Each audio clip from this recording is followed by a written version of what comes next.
বিসমিল্লাহির রহমানির রহিম। নতুন আরও একটি ভিডিওতে নেত্রা ব্লগ থেকে সকলকে স্বাগতম। ইতিপূর্বে আমরা অনেক ভিডিও দিয়েছি ইন্ডিয়ান ভিসা সম্পর্কে। নেত্রা ব্লগ থেকে কিভাবে খুব সহজেই পেমেন্ট করা যায় এই বিষয়গুলো নিয়ে আজকে আরও একটি নতুন আপডেট নিয়ে আপনাদের মাঝে হাজির হয়েছি। আমি মোহাম্মদ আনোয়ার হোসেন। যারা ইন্ডিয়াতে ভিসা করতে চান, ইন্ডিয়াতে চিকিৎসার জন্য যেতে চান অথবা ইন্ডিয়াতে ভ্রমণের জন্য যেতে চান, তাদের জন্য নতুন আরও একটি আপডেট প্রকাশিত হয়েছে। হয়তো খুব দ্রুত আপডেটটা কার্যকর হবে। ইতিমধ্যে তাদের ওয়েবসাইটের মাধ্যমে কিছু প্রকাশিত হয়েছে, দৃশ্যমান হয়েছে। এইখানে আরও কিছু সমস্যা ছিল, এই সমস্যাগুলো সমাধান করার চেষ্টা করছে Indian visa centre high commissioner কর্তৃপক্ষ। আমরা জানি, আমরা যারা পেমেন্ট করতে চাই ইন্ডিয়ান ভিসার জন্য, এর বেশিরভাগটি সফটওয়্যার যারা ব্যবহার করতো তারা স্লটগুলো নিয়ে নিত এবং অতিরিক্ত ট্রাফিক দিয়ে ওয়েবসাইটটা স্লো করে রাখতো এবং তারা সফটওয়্যারগুলো ব্যবহার করে তাদের একটা স্লট বাণিজ্য করত। বর্তমানে গত দুদিন ধরে এটা একটা ব্যাপক আপডেট হয়েছে ওয়েবসাইটে।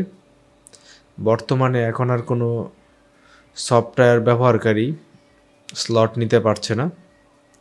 শুধুমাত্র রিয়েল ইউজার যারা, তারাই শুধু এই স্লটটা ব্যবহার করতে পারতেছে এবং স্লটটি নিচ্ছে। আমরা যদি একটু দেখাই, দেখেন এখানে খুব সুন্দরভাবে লেখা আছে। এখানে এই যে এখানে খুব সুন্দরভাবে লেখা আছে ভিসা আবেদনপত্রে স্লট নেওয়ার করণীয় এবং কিভাবে নিবেন এবং কি করবেন, এবং এর জন্য নির্দিষ্ট একটা বিজ্ঞপ্তি দিয়ে রেখেছে।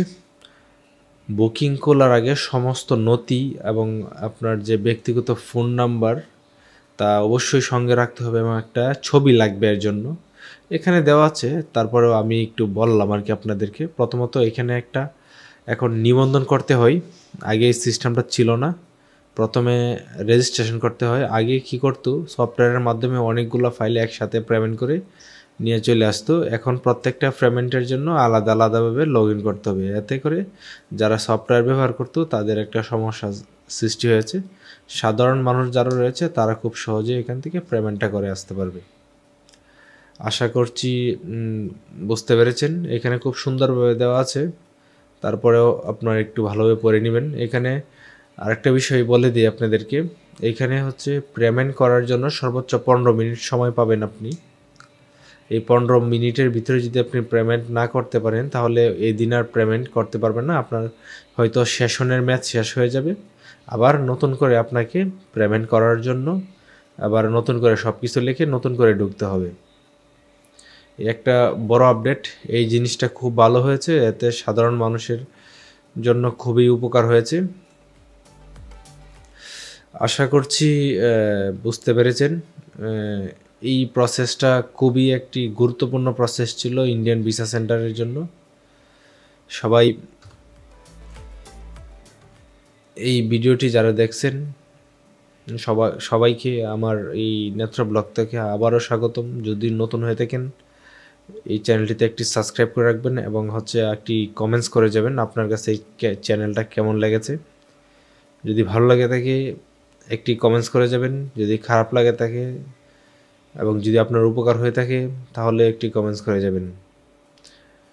আপনার মতামতের জন্য আমি অপেক্ষায় থাকবো এবং আমি চাইবো সবসময় আমি আপডেট করার জন্য। যেহেতু আমি ইউটিউবে ভিডিও খুবই কম করি, আমি চাই এই বিষয়গুলো রেগুলার আপডেট দেওয়ার জন্য আপনাদেরকে। তাই আমার কি ভুল শুধরাতে হবে, কি প্রয়োজন, সম্পূর্ণ আপনাদের কাছ থেকে জেনে আমি চেষ্টা করব যাতে এটা আরও সুন্দর করতে পারি, আপনাদের জন্য আরও সুন্দর করে এইগুলা উপস্থাপন করতে পারি। ভালো থাকবেন, সুস্থ থাকবেন। দেখা হবে নতুন কোনো ভিডিওতে, নতুন কোনো বিষয় নিয়ে। আজকে এই পর্যন্তই। আল্লাহ হাফেজ।